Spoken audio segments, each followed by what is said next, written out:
عزیز دوستوں، بزرگوں اور بھائیوں، امیر المومنین خلیفۃ المسلمین مراد مصطفیٰ صلی اللہ تعالیٰ علیہ وسلم حضرت سیدنا عمر فاروق رضی اللہ تعالیٰ عنہ کو 26 ذی الحج کو زخم لگا تھا، قاتلانہ حملہ آپ پر کیا گیا تھا، اور یکم محرم الحرام کو اسلام کے اس بطل جلیل، اس قائد، اس لیڈر اور دنیا اسلام پر اپنی سیرت کے انمٹ نقوش چھوڑنے والے اس خوبصورت انسان نے دنیا سے پردہ فرمایا۔ حضرت عمر فاروق رضی اللہ تعالیٰ عنہ ان لوگوں میں سے ہیں جو ابن الوقت نہیں ہوتے، ابو الوقت ہوتے ہیں، جو وقت کے مطابق نہیں بدلتے بلکہ وقت کو اپنے مطابق بدل دیا کرتے ہیں۔ یہ وہ لوگ تھے کہ دین ان کا اوڑھنا بچھونا تھا، ان کا چلنا پھرنا دین تھا، ان کا ہنسنا اور رونا دین تھا۔ انہیں علم الیقین سے لے کر عین الیقین تک ایک خاص مقام اللہ نے عطا کر دیا تھا، تو بس پھر یہ سمجھ گئے تھے کہ دین ہی زندگی ہے، دین ہی روح ہے، اور دین ہی ہماری اصل ہے۔ نبی کریم صلی اللہ تعالیٰ علیہ وسلم نے فرمایا کہ میں نے خواب دیکھا ہے، کچھ لوگوں کو میں نے قمیضیں پہنے ہوئے دیکھا، کچھ کی قمیضیں ناف تک تھیں، کچھ کی پیٹ تک تھیں، اور کچھ کی گھٹنوں تک تھیں۔ عمر، میں نے تمہیں بھی دیکھا ہے، تمہاری قمیض تو پیروں سے ٹکرا رہی تھی۔ تو حضرت عمر کہنے لگے، حضور خواب کوئی دیکھتا ہے، تعبیر کوئی بتاتا ہے، پر یہاں کمال یہ ہے کہ خواب بھی آپ نے بتایا ہے، تعبیر بھی آپ ہی بتائیں گے۔ حضور پھر بتا دیں اس خواب کی تعبیر کیا ہے۔ تو حضور نے فرمایا تعبیر یہ ہے کہ کسی کا دین ناف تک، کسی کا گھٹنوں تک، کسی کا پیٹ تک، اور عمر تو سارا ہی دین میں لپٹا ہوا ہے، تو سارا ہی دیندار ہے، سارا ہی۔ حضرت عمر فاروق رضی اللہ تعالیٰ عنہ آئیڈیل ہیں، ایک ہیرو ہیں۔ ان کی زندگی کے درجنوں پہلو ہیں، ہر سال ہم ایک پہلو بیان کر دیتے ہیں، کبھی عدل و انصاف پہ بات کر لیتے ہیں، کبھی نظام حکومت پر۔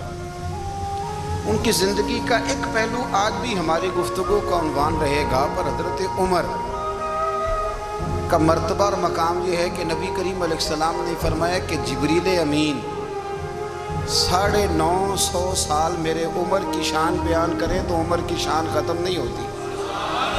950 سال اگر حضرت جبریل بھی بیان کریں تو یہ مقام ہے سیدنا فاروق اعظم کا۔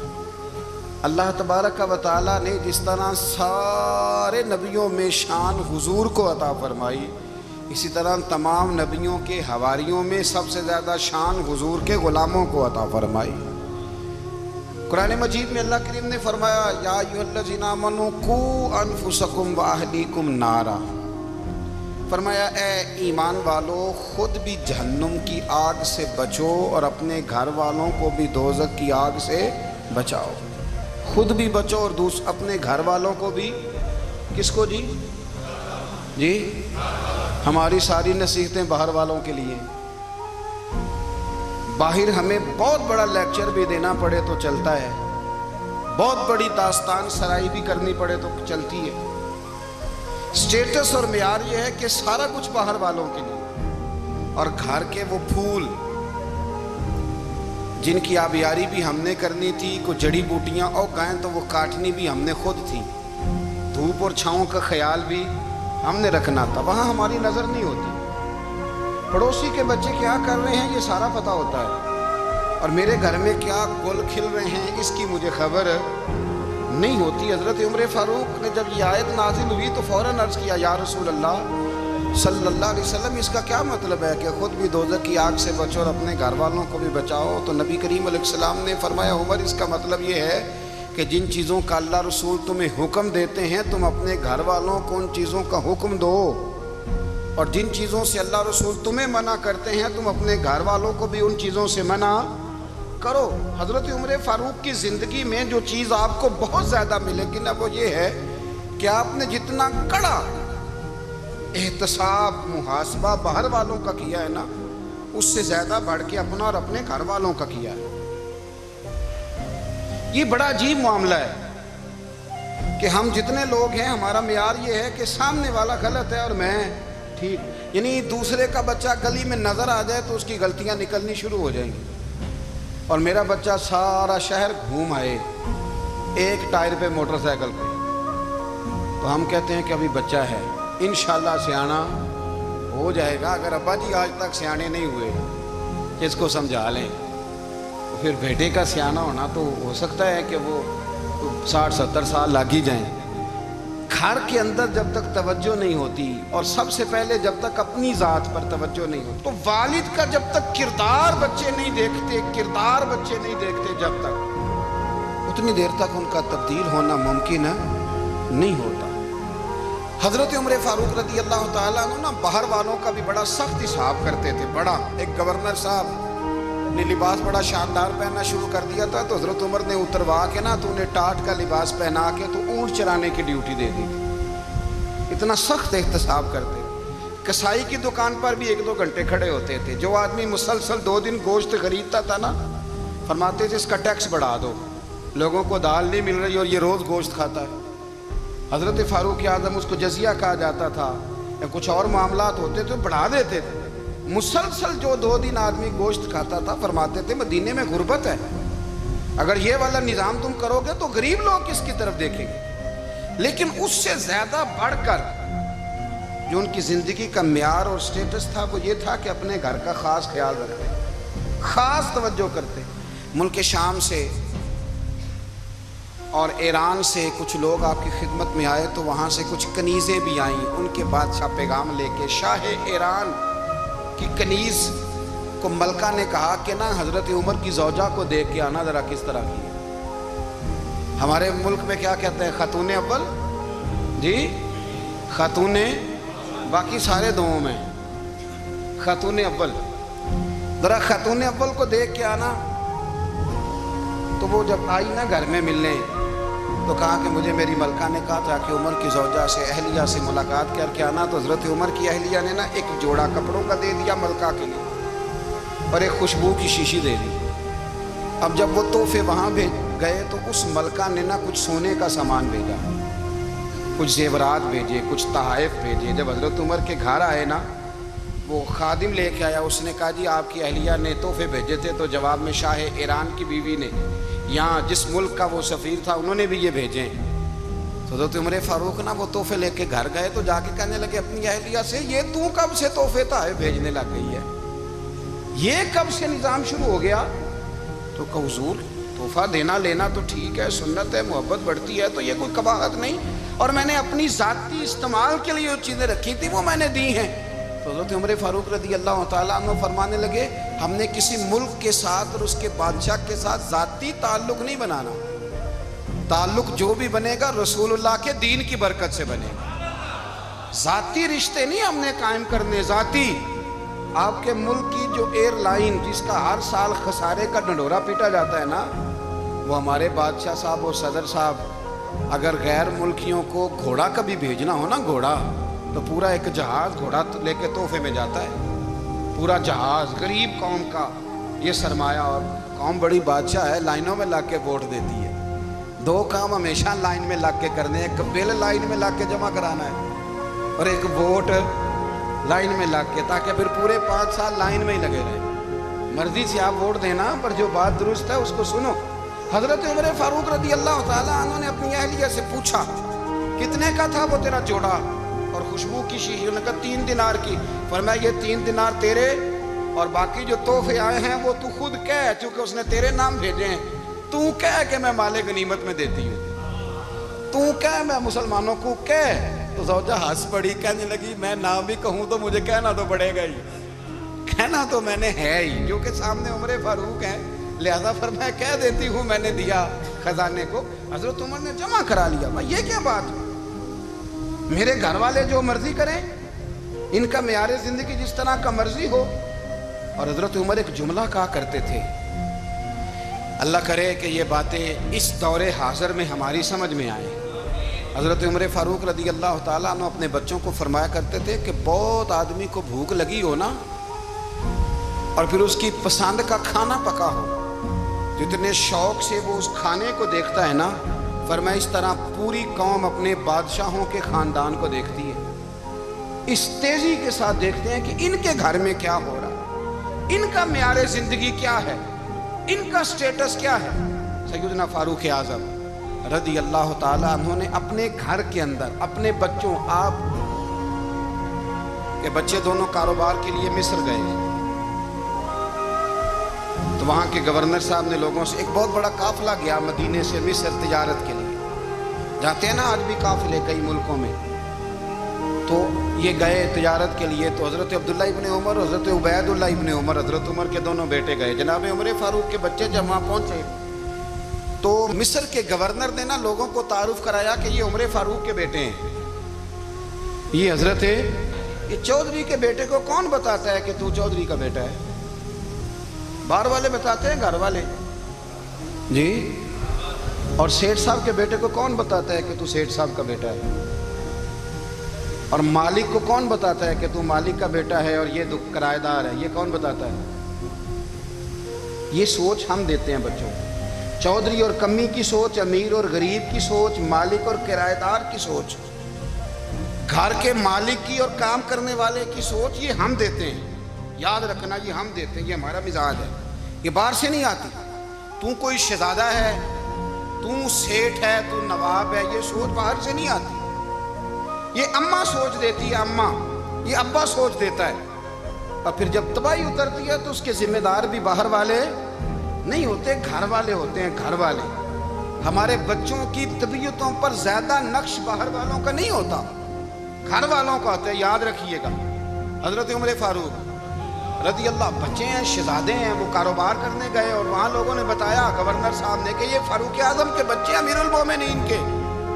لوگوں نے ان سے زیادہ مال خریدا، تجارت میں زیادہ نفع ہوا، ظاہر ہے کہ وہ آپ کے جو اللہ خیر کرے حکمران ہیں، ان کے کاروبار کتنے ملکوں میں ہیں، کس بنیاد پر ہیں؟ صرف اس بنیاد پر کہ وہ حکمران رہے، ان کے لیے آسان تھا بڑے لوگوں سے تعلقات بنانا۔ حضرت عمر فاروق رضی اللہ تعالیٰ عنہ کے بچے ڈھیروں مال کما کے جب واپس آئے نا تو حضرت عمر سے آ کے بچوں نے بطور محبت کا، ابا جی اللہ نے بڑا ہی فضل کیا ہے، بڑا مال کمایا الحمدللہ، یہ دیکھیں کتنا نوازا ہے۔ تو حضرت عمر کہنے لگے سارے قافلے نے اتنا ہی کمایا ہے؟ سارے قافلے نے اتنا ہی کمایا ہے؟ کہ حضور نہیں، سارے قافلے نے اتنا نہیں کمایا، سب کو اتنا نہیں ملا، وہ تو وہاں گورنر صاحب نے لوگوں کو تعارف کرایا تھا کہ یہ عمر کے بچے ہیں، تو لوگوں نے پھر ہم سے بڑا ہی خریدا۔ تو حضرت عمر فرمانے لگے ٹھیک ہو گیا، میں بات سمجھ گیا، اس طرح کرو، جو تمہاری اصل زر تھی نا، جو راز تھی، وہ رکھ لو اور باقی سارا مال مال خزانہ میں جمع کرا دو، اس لیے کہ یہ تم نے تجارت نہیں کی، یہ تم نے اپنے باپ کا نام بیچا ہے، یہ تم نے امیر المومنین کے بیٹے ہونے کا فائدہ اٹھایا ہے۔ فرمایا یہ تمہارا نہیں حق، یہ مسلمانوں کا ہے، اس لیے کہ یہ مال تم نے محنت سے نہیں کمایا، یہ باپ کی کرسی کا فائدہ اٹھایا ہے۔ اور فرمایا اگر تم نے مال جمع نہ کرایا تو میں مال بھی لے لوں گا زبردستی اور کوڑے بھی ماروں گا، ڈبل سزا دوں گا، مرضی سے جمع کراؤ گے تو کوڑوں سے بچ جاؤ گے۔ بڑے بیٹے نے تو جمع کرا دیا تو چھوٹا تھوڑا پریشان ہوا، تو حضرت عبداللہ ابن عمر چھوٹے کا ماتھا چوم کے کہنے لگے بیٹے چپ کر کے جمع کرا، یہاں بھی فخر کر کے ہم عمر کے بیٹے ہیں اور قیامت میں بھی فخر کریں گے کہ ہم فاروق اعظم کے بیٹے ہیں، یہاں بھی ناز کریں گے اور وہاں بھی ناز کریں گے کہ عمر کے بچے ہیں۔ ہمارے باپ نے خود بھی حلال ہی کھایا ہے اور جب ہماری کمانے کی باری آئی ہے تو ہمیں حکم بھی حلال کھانے کا دیا۔ بھائی ہمارا مزاج نہیں، بچہ جب لے کے آتا ہے 2 لاکھ روپیہ تو کبھی پوچھا کہاں سے آیا ہے؟ جب وہ پہلے دن غلط دوستوں کے پاس جا کے بیٹھتا ہے تو کبھی نکالا گھر سے اسے؟ یہ بہت سارے خمیازے ہمیں اس لیے بھگتنے پڑتے ہیں کہ ہم ابتدا میں سوراخ بند نہیں کرتے، جب اس میں شگاف پڑ جاتا ہے، سیلاب آتا ہے تو ہمیں ہوش آتی ہے۔ حضرت عمر نے اپنے گھر میں نگرانی رکھی، کڑی نگرانی، زیادہ نماز گھر میں پڑھتے تھے حضرت عمر، نفلی نمازیں زیادہ کیوں بلا؟ بھائی یاد رکھیں کہ آپ نے اگر سجدہ کرنا ہے تو بچہ لیٹ جائے گا، وہ اسے پتہ کو نہیں سجدہ کیا ہے، لیکن جب گھر میں کبھی قرآن ابا جی کھول لیں نا، جب ابا جی کا موڈ بن جائے نا لیکچر دینے کا، وہ گھر میں شروع ہو جاتے ہیں، کہتے ہیں آپ لوگ نماز نہیں پڑھتے اس لیے میرے کاروبار میں برکت کوئی نہیں، تم سویرے قرآن پاک نہیں کھولتے تو میں تباہ ہو گیا۔ تو میاں آپ نے کب گھر میں قرآن پاک کھولا تھا؟ آپ نے کب نماز پڑھی؟ آپ نے کب گھر کے اندر اللہ رسول کا ذکر کیا تھا؟ آپ نے کب حدیث چھیڑی؟ آپ نے بھی تو گھر کے اندر جب بھی آپ آئے ہیں تو آپ نے وہی کچھ کیا جو دنیا دار کرتے ہیں۔ آپ بھی تو اپنا موبائل لے کے الگ کونے میں بیٹھ گئے، آپ نے بھی تو کہا ہے کہ اب تمہارے چینل ختم، اب میری مرضی والا چلے گا۔ جو آپ نے کیا ہے بچے بھی وہی کام کریں گے۔ آپ نے بھی گپ شپ لگائی ہے تو وہ بھی لگا رہے ہیں۔ یہ سمجھ لیں جو کام آپ کریں گے آپ اپنے بچوں کی سیرت میں اس کا جلوہ دیکھ لیں گے۔ بڑی پکی سی بات ہے کہ آپ کو بچے کی عادتیں دیکھ کے سمجھ آ جائے گی کہ میں بھی یہی کرتا تھا۔ اور یہ بھی حضرت عمر فاروق رضی اللہ تعالیٰ عنہ وصال فرما گئے تو آپ کے وصال کے بعد حضرت عثمان غنی رضی اللہ تعالیٰ عنہ نے آپ کی ایک بیوہ سے نکاح کیا، حضرت عمر کی ایک بیوہ سے۔ جب وہ آپ کے نکاح میں آئی تو کہنے لگی حضرت عثمان غنی سے کہ حضور نہ تو میں خوبصورت ہوں اور نہ میں جوان ہوں، نہ آپ کی کوئی خدمت کر سکتی ہوں، میرے ساتھ نکاح کرنا سمجھ میں نہیں آیا۔ کیا شاندار جواب دیا حضرت عثمان غنی، کیا خوبصورت جواب دیا۔ فرمانے لگے میں نے اس لیے نکاح نہیں کیا کہ مجھے تمہارے حسن سے دلچسپی تھی یا تمہاری خدمت کی ضرورت تھی، میں نے تو اس لیے نکاح کیا ہے کہ مجھے بتاؤ عمر فاروق گھر کے اندر اپنے رب کی عبادت کس طرح کرتے تھے، وہ قرآن پاک کس طرح پڑھتے تھے، وہ رویا کیسے کرتے تھے، استغفار کا طریقہ کیا، کس وقت کس انداز میں وہ اپنے رب کو یاد کرتے تھے۔ اس لیے کہ عمر کئی دفعہ گھر سے آتا تھا تو میں اس کے چہرے پر نور دیکھا کرتا تھا، میں روشنی دیکھتا تھا، ایک معیار دیکھتا تھا۔ نکاح اس لیے کیا ہے کہ مجھے عمر کی جو گھر کے اندر کی عبادت ہے اس سے آگاہ کرو، تاکہ عثمان غنی بھی چاہتے ہیں اس طرح کے عمل کرو جس طرح کے عمر فاروق کر کے گئے۔ بھائی جب تک ہم اپنے گھر میں وہ توجہ نہیں دیں گے، وہ مزاج دیکھیں نا، ہمارے گھروں میں جب نقشہ پاس ہوتا ہے تو ٹی وی لان بھی اس میں ہوتا ہے، ڈرائنگ روم بھی ہوتا ہے، نماز کی جگہ بھی ہوتی ہے نقشے میں۔ صحابہ جب گھر بناتے تھے تو ایک مسجد بیت کا نقشہ پاس کرتے تھے، ذہن میں رکھتے تھے کہ یہ کونا نماز کے لیے، وہاں جوتے لے کے کوئی نہیں جائے گا، وہاں نماز پڑھی جاتی تھی، عورتیں وہاں اعتکاف کرتی۔ ٹی وی لان تو آ گیا ہے اور گھر کے اندر ٹی وی رکھنے کے لیے تو ایک کمرہ الگ سے بنا دیا گیا ہے، اور اب جو نئے نقشے پاس ہو رہے ہیں اس کے اندر گھروں کے اندر جگہ بنائی گئی ہے جہاں کمپیوٹر رکھے جائیں، اور بچوں کے لیے وائرنگ ہوگی نیچے تاکہ انہیں کوئی مشکل درپیش نہ ہو۔ یہ ساری چیزیں ہم نے نہانے کے لیے گھروں کے اندر اتنے بڑے واش روم بنائے ہیں کہ لگتا یہ ہے کہ سوائے نہانے کے اور کام ہی نہیں کوئی گھر میں ہوگا، ہر چیز آ گئی۔ پر اللہ کرے کوئی تفسیر بھی ٹیبل پہ پڑی نظر آئے، کوئی حدیث کی کتاب بھی ٹیبل پہ پڑی نظر آئے۔ اللہ کرے کہ جس طرح ابا لطیفہ سن کے آتا ہے تو وہ جب تک سنا نہ لے اسے ہضم نہیں ہوتا، اللہ کرے کہ وہ جمعے میں بیان سن کے جائے تو اس کا بھی دل کرے میں اپنے بچوں کو سناؤں۔ وہ نبی پاک کی کوئی حدیث کہیں سے سنے تو گھر جا کے سنائے۔ جب تک یہ معیار نہیں بنتا آپ کیسے توقع کرتے ہیں کہ گھر کے اندر اللہ کی رحمت نازل ہوں؟ آپ یہ کیسے توقع کرتے ہیں کہ گھر کے اندر وہ معیار اور وہ مزاج بنے گا؟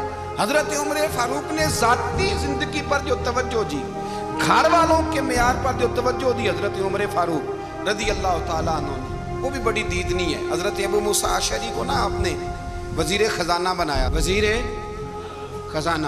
تو حضرت ابو موسیٰ اشعری کہتے ہیں کہ حضرت عمر کو شے خزانے میں رہنے تو دیتے نہیں تھے۔ ایک دن نا میں صفائی کر رہا تھا اس کمرے کی جس میں خزانہ رہتا تھا۔ ہمارے تو ملک میں جو جاتا ہے وہ صفائی کر کے ہی جاتا ہے، اللہ خیر کرے۔ اور خیر معیار بدلتا ہے، جو پچھلی حکومت ہوتی ہے وہ قرضہ اٹھاتی ہے، وہ باہر سے جاتی ہے تو قرضہ لے کے آتی ہے، اور جو نہیں آتی ہے وہ کہتی ہے ہمیں پیکج مل گیا ہے، وہ قرضہ نہیں اٹھاتے۔ ان کو کیا ملتا ہے؟ یعنی پچھلی نے قرضہ لیا تھا اور ہم نے، واہ جی واہ کیا خوبصورت انداز ہے، اس کا نام بدل کے نا، انہوں نے قرضہ لیا تھا اور ہم نے، میں کہا بڑے شاندار سیانے بندے ہو گئے۔ اور اللہ تعالیٰ خیر فرمائے، ہمارے جو بڑے شاندار قسم کے دوست ہیں نا، شاندار، جن کا ادب سے نام لیتے ہیں، وہ عرب کے بادشاہ ہیں۔ ہم تو عرب خالی کہتے بھی نہیں، عرب شریف کہتے ہیں، عرب شریف۔ انہوں نے پتہ کیا کیا ہے؟ انہوں نے اس طرح کیا ہے کہ جو کشمیریوں کا قاتل تھا نا اس کے گلے میں میڈل ڈال دیا۔ وہی کام وہ کرتے رہتے۔ انہوں نے پہلے انہیں بلا کے